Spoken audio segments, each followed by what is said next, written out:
अस्सलाम वालेकुम वरहमतुल्लाहि वबरकातुहू औज़ुबिल्लाहि मिनश शैतानिर रजीम बिस्मिल्लाहिर रहमानिर रहीम। శాపగ్రస్తుడైన సైతాను బారి నుంచి సృష్టికర్త అయిన అల్లాహ్ యొక్క రక్షణని, అల్లాహ్ యొక్క సహాయాన్ని, రక్షణ వేడుకుంటూ ఉన్నాను. ఆమీన్. అదేవిధంగా అంతిమ దైవ ప్రవక్త అల్లాహ్ యొక్క ప్రవక్త అయినటువంటి ముహమ్మద్ సల్లల్లాహు అలైహి వసల్లం గారి పైన శాంతి సౌఖ్యాలు కురిపించమని నేను ఆ సృష్టికర్త అయిన అల్లాహ్ని ప్రార్థిస్తూ ఉన్నాను. ఆమీన్. ప్రవక్త ముహమ్మద్ సల్లల్లాహు అలైహి వసల్లం గారు ఒక విషయం చెప్పారు. ప్రళయానికి సంబంధించి ఒక సంఘటన ఇది. హజరత్ అనస్ రజల్లాహు గారు కథనం ప్రకారం ఒక పల్లెటూరు వ్యక్తి ప్రవక్త ముహమ్మద్ సల్లల్లాహు అలైహి వసల్లం గారి దగ్గరికి వచ్చి, ఓ ప్రవక్త ముహమ్మద్ సల్లల్లాహు అలైహి వసల్లం గారు, ప్రళయం ఎప్పుడు వస్తుంది అని ఒక ప్రశ్న అడిగారు. అప్పుడు ముహమ్మద్ సల్లల్లాహు అలైహి వసల్లం గారు ఏమని అన్నారంటే, ఆ యొక్క ప్రళయం కోసం నీవు ఏం తయారు చేసుకున్నావు అని ప్రవక్త ముహమ్మద్ సల్లల్లాహు అలైహి వసల్లం గారు ఆ యొక్క వ్యక్తిని అడిగారు. దానికి ఆ యొక్క వ్యక్తి ఇచ్చిన సమాధానం ఏమిటంటే, ఓ అల్లాహ్ యొక్క ప్రవక్త, ఓ దైవ ప్రవక్త, నేను దైవాన్ని, దైవ ప్రవక్తను ప్రేమించటం అని అన్నాడు ఆ యొక్క వ్యక్తి. అప్పుడు ముహమ్మద్ సల్లల్లాహు అలైహి వసల్లం గారు ఏమన్నారంటే, మరైతే కనుక నీవు ఎవరిని ప్రేమిస్తున్నావో వారితోనే ఉంటావు అని అన్నారు దైవ ప్రవక్త ముహమ్మద్ సల్లల్లాహు అలైహి వసల్లం గారు. ఈ యొక్క విషయం బుఖారీ మరియు ముస్లిం హదీస్ గ్రంథాలలో చెప్పడం జరిగింది. అంటే ఒక సహీ బుఖారీలో సంస్కరణల ప్రకారం, సహీ ముస్లింలో సత్కార్యాల ప్రకారం, సత్సంబంధాల ప్రకారంలో ఈ యొక్క హదీస్ చెప్పడం జరిగింది. అంటే ఎవరైనా ఒక సహబా తన నోటి నుంచి ఒక మాట చెప్పాడు అంటే అది కేవలం మాట అయి ఉండదు, అది ఆచరణ అయి ఉంటుంది. ఎందుకంటే రజియల్లాహు అన్హు అంటే అల్లాహ్ సుబ్హానహు వ తఆలా వారితోటి రాజీ అయి ఉన్నాడు. అంటే వారు ఉట్టి మాటలే కాదు, దానిని చేతల్లో కూడా, ఆచరణలో కూడా వారు పెట్టేవారు. దైవ ప్రవక్త సహచరులు అంటే సహబాలు ఎవరైనా సరే తాను దేవుణ్ణి, దైవ ప్రవక్తను ప్రేమిస్తున్నాను అనే ఒట్టి నోటి మాటలే కావు, వారి దృష్టిలో దేవుణ్ణి, దైవ ప్రవక్తను ప్రేమించడం అంటే జీవితంలోని అన్ని విషయాల్లోనూ వారికి విధేయత చూపడం అని.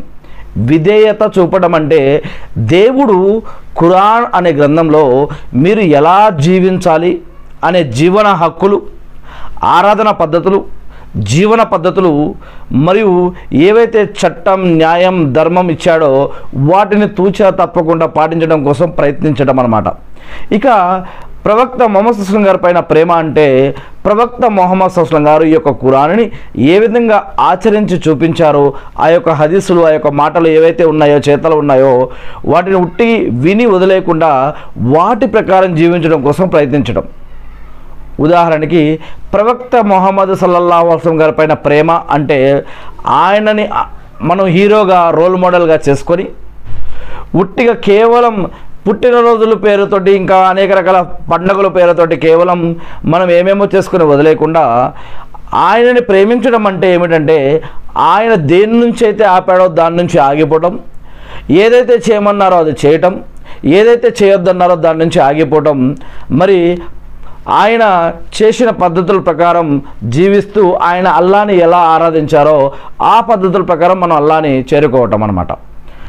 ఉదాహరణకి పెండ్లి విషయంలో కానీ, వ్యాపారాల విషయంలో కానీ, అదేవిధంగా వస్త్రధారణలో కానీ, మాటల్లో, పాటల్లో, ఆటల్లో మరియు చేతల్లో, నాయకత్వంలో, ఒక తండ్రిగా, ఒక కుమారుడిగా, ఒక కుటుంబ పెద్దగా, ఒక భర్తగా, ఒక నాయకుడిగా, సమాజంలో ఒక వ్యక్తిగా, అల్లాహ్ యొక్క దాసుడిగా మరియు అనేక రకాలలో ప్రవక్త ముహమ్మద్ సల్లల్లాహు అలైహి వసల్లం గారు ఒక రోల్ మోడల్గా ఉండి ఆయన ఏ విధంగా ఈ యొక్క సమాజంలో ఆయన ఒక వ్యక్తిగా జీవించి ఉన్నారో దాని ప్రకారం జీవించటం, ఇది ఆయన్ని ప్రేమించడం అంటే, ఆయనని విధేయత చూపడం అంటే.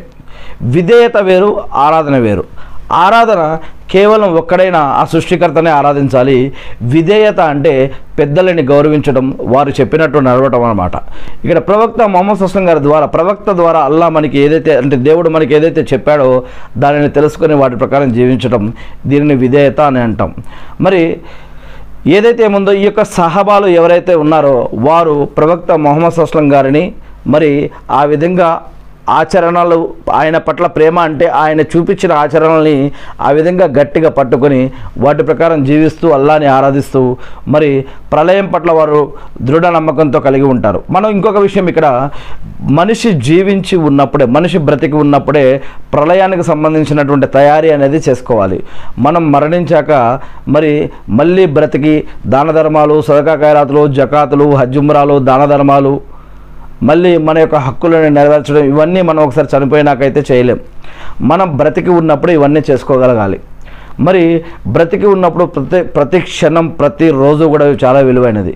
అందుకని ఈ యొక్క ఏదైతే మనం బ్రతికి ఉన్న ప్రతిరోజు, ప్రతి క్షణం కూడా చాలా విలువైనది. కాబట్టి మనం బ్రతికి ఉన్నప్పుడే నమాజులు, ఉపవాసాలు, సదకా ఖైరాతులు, దాన ధర్మాలు, హజ్ ఉమ్రాలు, వీటితో పాటుగా ఖురాన్ చదవటం, వీటితో పాటుగా మళ్ళీ ఎలాగైతే మనం ఒక మానవుడిగా మన మీద హక్కులు ఉన్నాయో వాటిని నెరవేరుస్తూ ఉండాలన్నమాట. సమాజంలో ఉన్న అందరితోటి కులం, మతం, ప్రాంతం అనే తేడా లేకుండా అందరితో కలిసిమెలిసి జీవిస్తూ మన యొక్క హక్కులు ఏవైతే ఇచ్చాడో దేవుడు వాటిని నెరవేరుస్తూ మనం సమాజంలో ఒక మానవుడిగా, ఒక దేవుని యొక్క భక్తుడిగా జీవిస్తూ ముందుకు వెళ్ళాలి. మరి ఆయన దేనిని పాపం అన్నాడో, దేనిని హరాం అన్నాడో, దేనిని షిర్క్ అన్నాడో, దేనిని నేరం అన్నాడో, ఎలా బతికితే నరకానికి వెళ్తారు అని చెప్పడం జరిగిందో ఇటువంటి వాటికి దూరంగా ఉంటూ, ఇటువంటి వాటి నుంచి రక్షణ పొందుతూ, మరి ఏ విధంగా జీవిస్తే స్వర్గానికి వెళ్తామో, దేంట్లో అయితే మంచి ఉందో, ఏ విధంగా జీవిస్తే స్వర్గానికి వెళ్తామో అటువంటి దారులేవో మనం తెలుసుకొని మరి ఆ యొక్క ప్రవక్త గారు చూపించిన పద్ధతుల ప్రకారం మనం జీవిస్తూ అల్లాని ఆరాధిస్తూ పోవటాన్ని నిజమైన ప్రవక్త పట్ల ప్రేమ అని ఈ యొక్క హదీస్ ద్వారా మనకు అర్థమవుతుంది. ఇంకొక విషయం ఏమిటంటే, మెయిన్ విషయం, మనం బ్రతికి ఉన్నప్పుడు చేసుకునే ఆరాధనలు ఇవే చాలా ఇంపార్టెంట్. మరి మనం బ్రతికి ఉన్నప్పుడు ఈ యొక్క ప్రళయానికి సంబంధించిన తయారీ ఏం చేసుకున్నాం, ఒక్కసారి మన యొక్క మరణించిన తర్వాత సమాధి జీవితం అనేది ఉంటుందని ఇస్లాం గ్రంథంలో చెప్పడం జరిగింది. దీనిని ఆలమే బర్జక్ అని అంటారు. దాని తర్వాత ప్రళయానికి ముందు ఇస్రాఫీల్ అనే దేవదూత శంఖం ఊదినప్పుడు మరి బ్రతికి ఉన్న ప్రతి ఒక్కరూ మళ్ళీ మరణిస్తారు. మళ్ళీ శంఖం ఊదినప్పుడు మళ్ళీ అందరూ లేపబడతారు. మళ్ళీ శంఖం ఊదినప్పుడు అందరూ, అంటే సమాధుల్లో నుంచి అందరూ బయటకు వచ్చిన, రెండోసారి ఊదినప్పుడు సమాధుల్లో నుంచి అందరూ బయటకు వచ్చాక మూడోసారి శంఖం ఊదినప్పుడు ఈ యొక్క ప్రపంచం మొత్తం ఒక అషర్ మైదానంగా ఏర్పడి అందరూ కూడా యొక్క మైదానంలో ఒక 2 వర్గాలుగా, 2 గ్రూపులుగా అక్కడ పెట్టడం జరుగుతుంది అని దీనికి సంబంధించి ఖురాన్లో అనేక విషయాలు చెప్పబడ్డాయి. ఏది ఏమైతేనేమి మరి ఈ యొక్క ప్రళయ దినం గురించి మరి అక్కడ దేవుడు మనకు జడ్జిమెంట్ ఇచ్చి, తీర్పు ఇచ్చి స్వర్గమా లేదా నరకమా అనేది ఇచ్చేదానికి మనం బ్రతికి ఉన్నప్పుడు చేసిన కర్మలను బట్టి దేవుడు ఆ రోజు నిర్ణయిస్తాడు. కాబట్టి దానికోసం మీరు బ్రతికి ఉండగా మనం ఏం తయారు చేసుకున్నాం, ఎలా ఉన్నామని ఇక్కడ ప్రవక్త ముహమ్మద్ అస్లం గారు ప్రశ్నిస్తూ ఉన్నారు. మీరు బ్రతికి ఉన్నప్పుడు ప్రళయం కోసం మీరు ఏం తయారు చేసుకున్నారు, లేదా ప్రళయం కోసం మీరు ఏం కూడబెట్టుకున్నారు, మరి ప్రళయం కోసం మీరు ఏం తయారు చేసుకున్నారని ఇక్కడ అడగడం జరుగుతుంది. ఏది ఏమైతేనేమి నేను ఆ సృష్టికర్త అల్లాని ప్రార్థిస్తూ ఉన్నాను. అల్లా మేము ఈ యొక్క ప్రళయాన్ని గుర్తుపెట్టుకొని, అల్లా మేమందరం కూడా మరి ఈ యొక్క తీర్పు దినాన్ని గుర్తుపెట్టుకొని మేమందరం కూడా బ్రతికి ఉన్న ప్రతిరోజు కూడా అల్లా మేము చెడుల నుంచి ఆగిపోతూ మంచి వైపుకు వెళ్ళే భాగ్యాన్ని మాకు ప్రసాదించడం వల్ల మీరు ప్రవక్త ముహమ్మద్ అస్లం గారి ద్వారా ఏదైతే ఖురాన్ మరియు హదీసులు మరియు జీవన మరియు ఆరాధన పద్ధతులు మాకు తెలియజేసి ఉన్నారో వాటిని మేము తెలుసుకొని, నేర్చుకుని, అర్థం చేసుకొని, గుర్తుపెట్టుకొని వాటి ప్రకారం మేము జీవిస్తూ మిమ్మల్ని ఆరాధిస్తూ తెలియని ఇతర మా సోదరి సోదరులు కూడా తెలిపే భాగ్యాన్ని మాకు ప్రసాదించడం వల్ల ఆమీన్. అల్లా మా అందరికీ కూడా స్వర్గ భాగ్యాన్ని ప్రసాదించడం వల్ల ఆమీన్. అలా మేమందరం కూడా కులం, మతం, ప్రాంతం అనే తేడా లేకుండా అందరితో కలిసిమెలిసి జీవించే భాగ్యాన్ని మా అందరికీ కూడా, అటువంటి మనసుని, అటువంటి సద్బుద్ధిని, అటువంటి ప్రేమానురాగాలు, గౌరవ మర్యాదల జీవితాన్ని మా అందరికీ కూడా ప్రసాదించడం వల్ల ఆమీన్. అలా సైతానుల నుంచి, జిన్నాతుల నుంచి, మనుషులు చేసే ఆగడాల నుంచి, కుట్రకుతంత్రాల నుంచి, అవమానాల నుంచి, అప్పుల నుంచి, ఆకలి దప్పికల నుంచి, అంటు రోగాల నుంచి, యాక్సిడెంట్ల నుంచి, అలా వీటన్నిటి నుంచి మమ్మల్ని అందరినీ కూడా కాపాడండి వల్ల ఆమీన్. అల్లా మీరు ఈ సృష్టిలో సృష్టించిన అన్ని కీడుల నుంచి నేను మీ యొక్క రక్షణని, మీ యొక్క సాయాన్ని మా అందరి తరపున కూడా మిమ్మల్ని ప్రార్థిస్తూ ఉన్నాను వల్ల ఆమీన్. అల్లా ప్రవక్త ముహమ్మద్ అస్లం గారి పైన శాంతి సుఖాలు కురిపించి మకామే ముహమ్మద్కు ప్రవక్తాన్ని వారసును చేసి అంతిమ దినం రోజు వసలతా స్థానాన్ని ప్రవక్త ముహమ్మద్ అస్లం గారికి ప్రసాదించడం వల్ల ఆమీన్. అల్లాహు అక్బర్. అల్లా మీ ప్రవక్తలందరిపైన ప్రవక్తల యొక్క సహవాలపైన అందరిపైన కూడా మీ యొక్క శాంతి సౌఖ్యాలు కురిపించండి వల్ల ఆమేన్. అలా నీ యొక్క దాసులు ఎవరైతే నిన్ను, ఏ హృదయం అయితే నిన్ను ఆరాధిస్తూ ఉందో, నిన్ను అర్థిస్తూ ఉన్నదో, నిన్ను ప్రార్థిస్తూ ఉందో, అటువంటి నీ యొక్క దాసులు ఎవరైతే మరణించి ఉన్నారో, ఇప్పుడు బ్రతికి ఉన్నారో, రాబోతూ ఉన్నారో, అటువంటి నీ యొక్క దాసులందరిపైన కూడా శాంతి సౌఖ్యాలు కురిపించండి వల్ల మందరిని నరకం నుంచి రక్షించి, సైతాన్ నుంచి రక్షించి, జిన్నాతుల నుంచి రక్షించి మా అందరికీ కూడా స్వర్గభాగ్యాన్ని ప్రసాదించండి వల్ల ఆమీన్. అలా మీ యొక్క రెహమత్తోటి, మీ యొక్క కరుణతోటి మమ్మల్ని రక్షించి మా అందరికీ కూడా స్వర్గభాగ్యాన్ని ప్రసాదించండి వల్ల ఆమీన్.